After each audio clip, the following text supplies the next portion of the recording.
at the exam in station 5 session actually, and station 5 you can have one history like this gentleman comes with a complaint of loose motion last 3 or 4 days.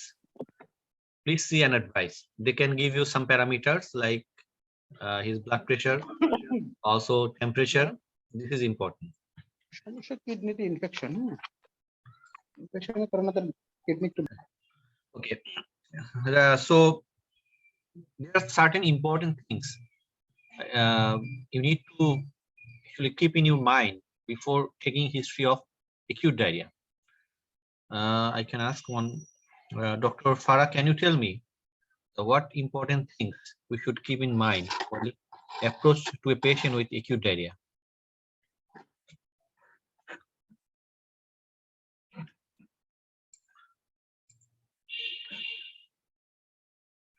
Okay, I can ask Dr. Tasnuva. Are you there?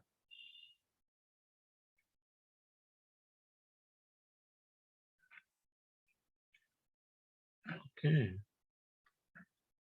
Who can tell me?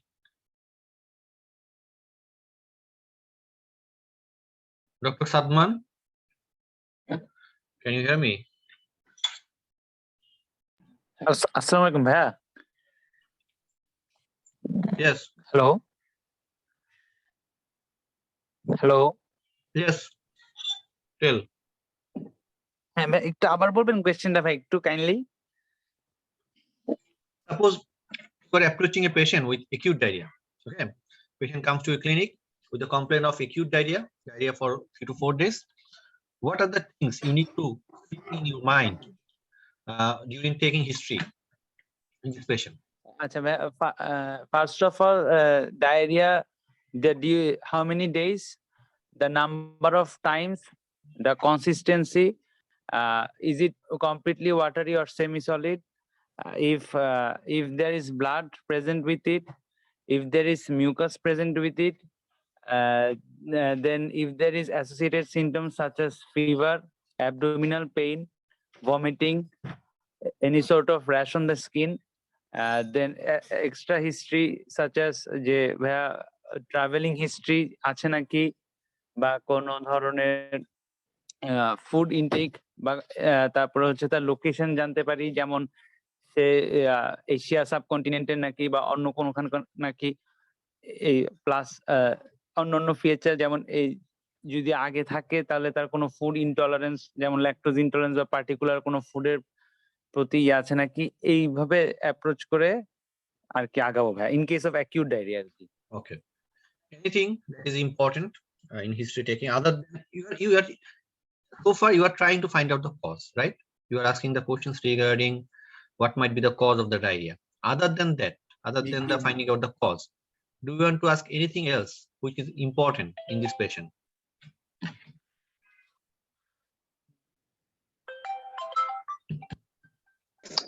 We can ask about urine output to see if it has led to acute kidney injury. Excellent. Patient. Yes, this is very important. You need to ask about the whether this patient has any complication of diarrhea. And one thing is, one important complication is AKI. Okay. So you need to ask about this. What about your water work? Is it increasing or decreasing? Okay, you have to ask about this. Other than the finding out the cause. Another important question we need to ask that whether we should give antibiotic or not. They will ask about it, whether you will give antibiotic or not. So in that circumstances, there are two history that is important. One is whether the patient has any fever or not, whether the patient has any tummy pain or not, or abdominal pain or not. If the patient has these features, and in such circumstances, you can start antibiotic empirically. Okay, and we must do stool culture, and other than stool culture, we need to do the basic test like complete blood count, and also serum creatinine and electrolytes. This is also important. So we need to do this test. So in case of acute diarrhea, the basic concept is we need to ask about the severity. To find out the severity, we need to ask about the frequency and amount of the diarrhea. Then we need to find out the cause. To To find out the cause, we need to ask about the source, like have you taken any food other than your normal? Do you have any history of traveling recently? Have you taken any special type of food? Like there are certain foods that can cause diarrhea, different types of diarrhea. We all know about this. Like reheated fried rice, it can cause bacillus cereus type of diarrhea. So this is, depends on the food. You can ask about it, some specific type of food, like especially seafood. There are certain diarrhea, it can be caused by seafood. And another important cause of acute diarrhea is antibiotic associated diarrhea, although it may present subacutely or chronically, but mostly this is a presentation of this antibiotic associated diarrhea presents as acute diarrhea. So you need to ask about this, that have you taken any medication recently or few days back? This is very important. But if you don't, if you only ask about that, are you taking any medication right now, then you can miss the history. Okay, so you have to ask that, have you taken any medication recently? So you have to ask about this. So these are the important questions regarding acute diarrhea, and acute diarrhea usually presented in station 5. And what important examination we need to do in case of acute diarrhea? Can anybody tell me about this? Dehydration status. Yes, this is very important. Vitals. Vitals. Can you hear me? Okay, yes, I can hear you. Tell. Oh, sorry if I called me before, but my connection was lost. Sir, so basically we will check the vitals, pulse, blood pressure. Then I will see the signs of dehydration. I will see the eye, that whether Yes. it is sunken or not. Then I will see the tongue. Then whether it is dry or not. Then I will see. I can also do the skin pinch test. Like I will see on the abdomen. I can see on the abdomen. Yes, we can also palpate the abdomen, because we can actually examine whether the patient has tenderness or not. This is also if features of abdominal tenderness or pain is also feature of infection. So in certain cases we need to give antibiotics, like if it is bacterial type of diarrhea. And in other circumstances, like if the patient doesn't have any type of fever, tummy pain, we will not give antibiotics. Most probably this is due to viral cause, like rotaviral. There are certain viruses which can cause diarrhea. In case of antibiotic associated diarrhea, there are certain medication we need to use. We need to use metronidazole. In some circumstances, we can use vancomycin. So this is all about acute diarrhea. If anybody has any questions, any question regarding acute diarrhea, you can ask. Overall diarrhea, if anybody has any question regarding the approach to diarrhea, because this is a very common scenario you can actually face in your exam.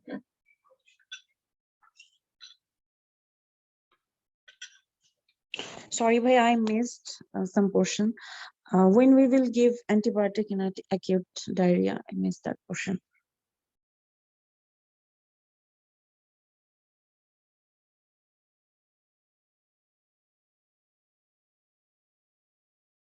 Sorry, in case of acute diarrhea, we will give the patient antibiotic if the patient has fever and abdominal pain. In these circumstances, we will give antibiotic, and mostly ciprofloxacin plus metronidazole is the antibiotic of choice, empirical antibiotic of choice. Okay, bhai, thank you. Okay. So our next topic is approach to a patient with abdominal pain. Okay, I can ask someone. Who is there to volunteer me? Dr. Shahjadi Appa, are you there? Yes. Okay. If a patient presented with abdominal pain, if someone over phone Yes. tells you that he or she has abdominal pain, so what first questions actually do you ask? Will you ask this person? At first, I asked the person that how long he felt the pain, the duration of the pain, and how much severe, and the grading of the pain. At first, I asked Then the person. then Then I want to know if the pain is associated in any nauseated feeling, vomiting or sweating, okay. These are and the the important question. localization of the pain. Yes, localization is very important, right? Because in Yes. case of abdominal pain, localization is must. Even before asking about the severity. Okay. Yes. If the patient is epigastric region, you have certain diagnosis. If the patient's abdominal pain in right iliac fossa, then you might think about appendicitis, right? If the patient Yes. in right hypochondriac, then you have another sets of diagnosis. So in case of abdominal pain, localization is very important. Suppose in my PSS exam, it was actually in Chennai, and they give a patient presented with groin pain and which radiates towards the groin. Yes. And this what is the diagnosis? Ureteric colic. Ureteric colic.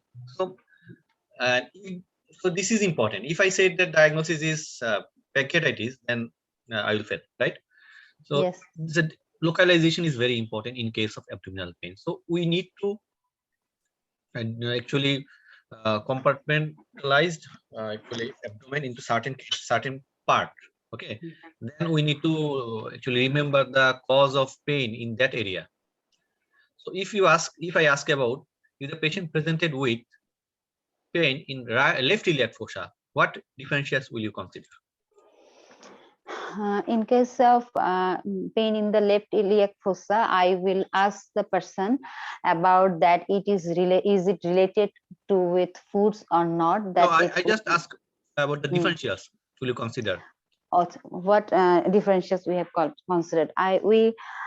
In case of pain in the left iliac fossa, I will consider the colonic the pain is the colonic origin, large gut origin, and the differentials will be it may be Crohn's disease, and it may be the pain of in diverticulitis, and it ischemic mesenteric ischemia, and these are the differentials.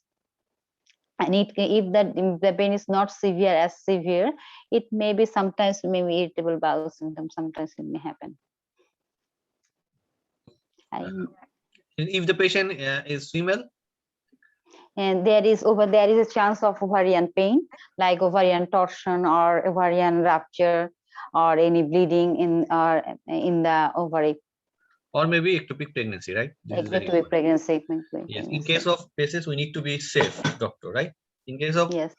diverticulitis or diverticular pain, patient will not die suddenly, right?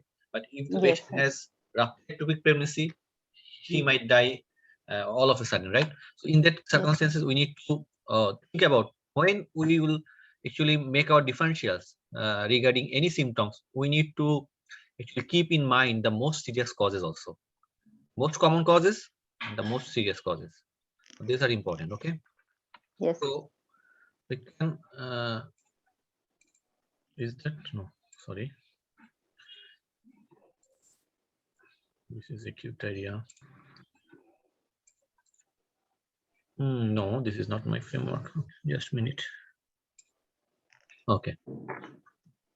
This is my differentials list of abdominal pain, but and it is actually depending on the site. So in case of left iliac fossa, diverticulitis, ovarian, many ovarian pathology, especially ovarian abscess or after ovarian cyst, ovarian or testicular torsion, and ectopic pregnancy. Okay, these are the common causes.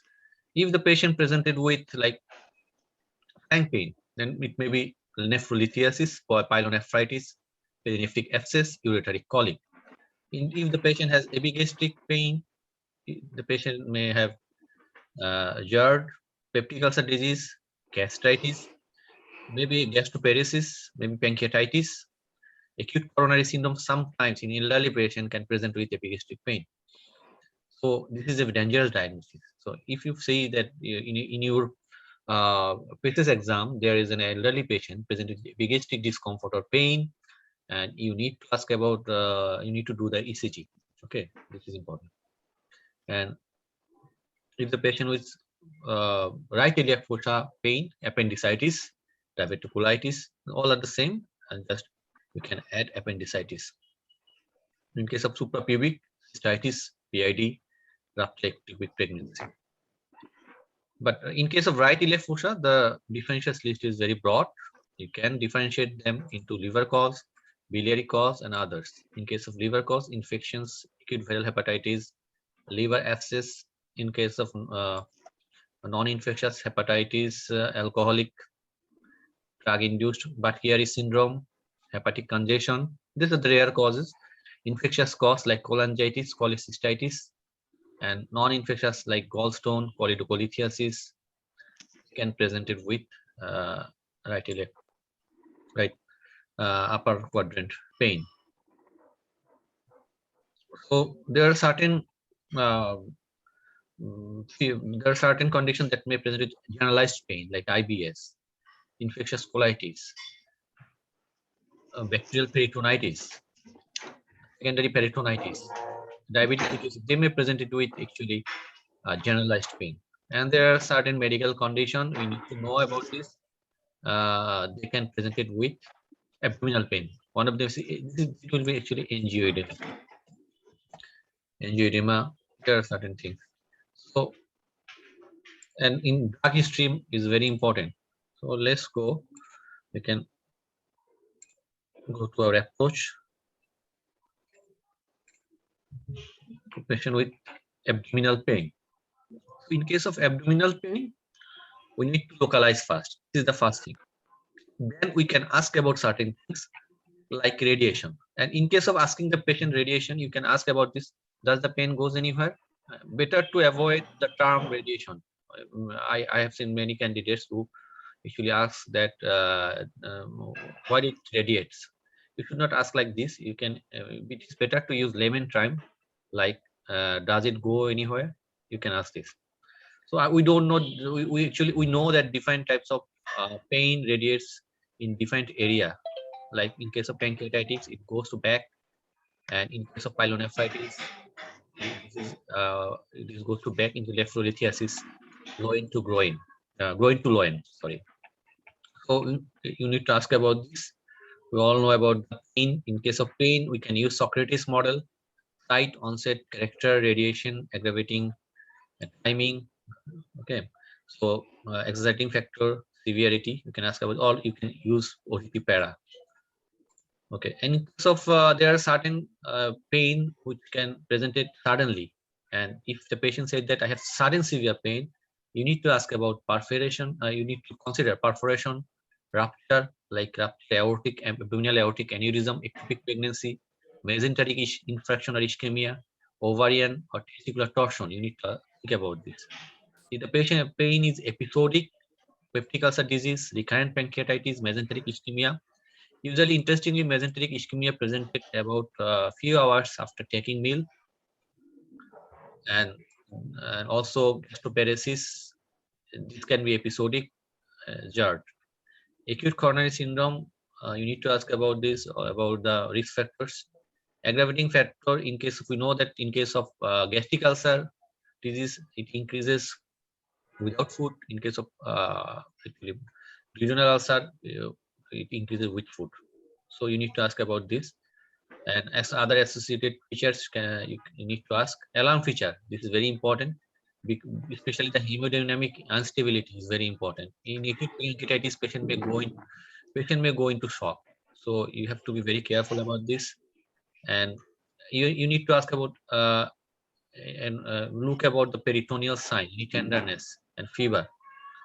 And after finding out your diagnosis, you need to go deep into the diagnosis, dig deep into the number one diagnosis. Like suppose you find that the patient has GERD, you need to find out the cause of GERD in this patient, whether he's overweight, whether he's using some tight dress. So you can give him some advice, you can give him some solution regarding this.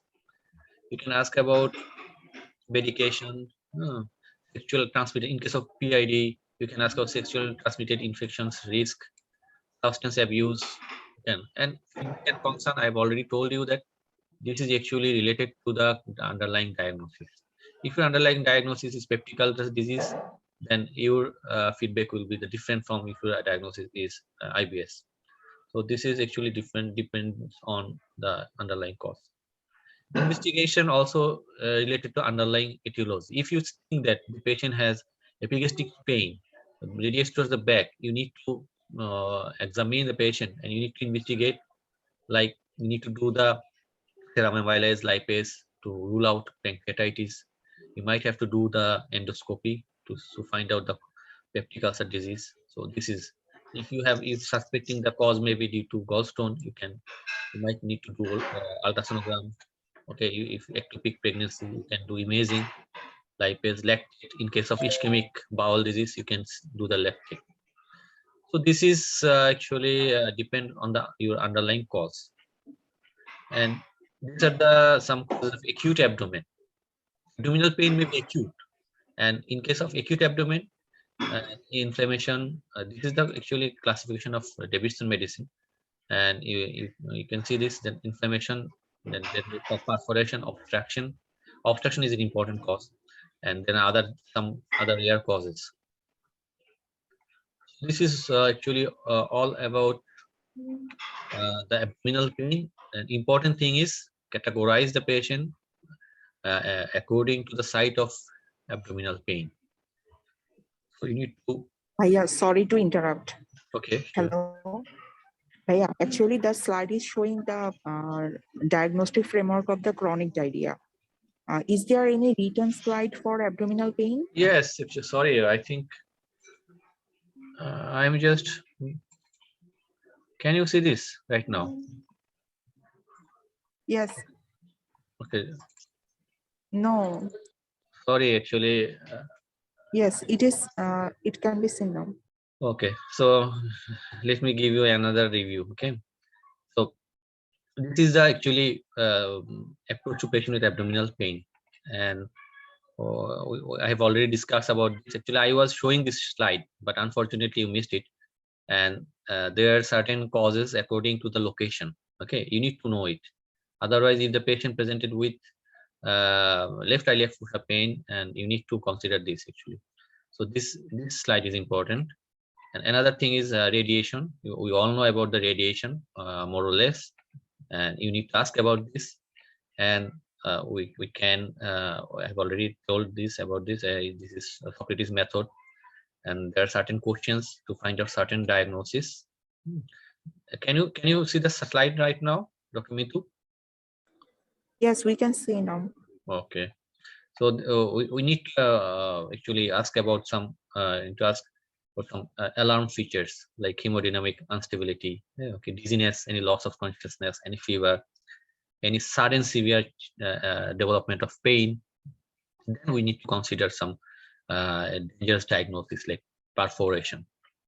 So and investigation depends on the underlying cause. I was actually discussing this slide, and this is the actually slide of Davidson. So this is all about approach to patient with abdominal pain in exam. Mostly they can give you acute abdominal pain with dummy patient. So they can give you that this patient presented in station 5 or station 2, maybe station 2. But mostly they give it in acute case. Usually they give in station 5. So they may present with in some students say that, candidates say that they find actually the patient presented with upper abdominal pain, and their diagnosis was peptic ulcer disease, pancreatitis. There's all sorts of diagnosis, upper abdominal pain, and in the epigastric region. My case was, I've already told you that my case was in the loin pain, radius towards the groin, and they also want to know about the differentials like pyelonephritis, and whether I have checked the renal angle tenderness. This is important. So this varies, but if you have the idea about the location and the underlying cause of abdominal pain in that location, then I think you will do good in exam. So today we have discussed two cases: acute chronic approach to loose motion approach, and also abdominal pain. If anybody has any questions, any question regarding these two approaches, you can ask me. Bhaiya, sorry to interrupt. Bhaiya, I missed the first slide of diarrhea. Can I see it, and can you please say a bit about the introduction of diarrhea, Okay, please? sure. Thank you. First slide was nothing but a picture, right? I think of Bristol scoring. And this is what is diarrhea. We know all about this. The diarrhea, the definition of diarrhea, right? Most of the cases, if they say that the patient has diarrhea, you have to actually take it granted that this patient presented with diarrhea. But some circumstances you need to be sure that whether this is incontinence or diarrhea. And this is the Bristol scoring, stool scoring. And this is not actually necessary. Just for the sake of completeness, I have shown it to you. And then history taking. Have you seen it?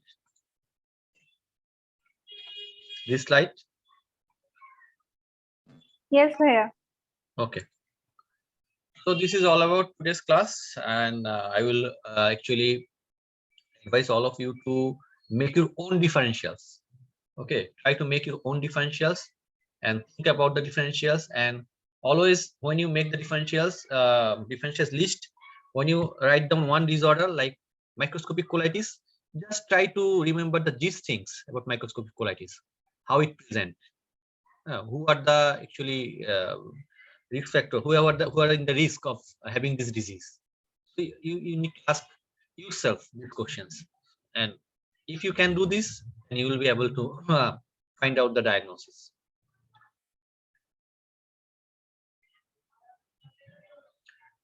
Okay, if nobody has no question, so we can actually end our class for today. And if anybody has any question regarding these two approaches, you can ask me anytime on WhatsApp. Okay, thank you. Thank you, Bhaiya. Thank you, doctor.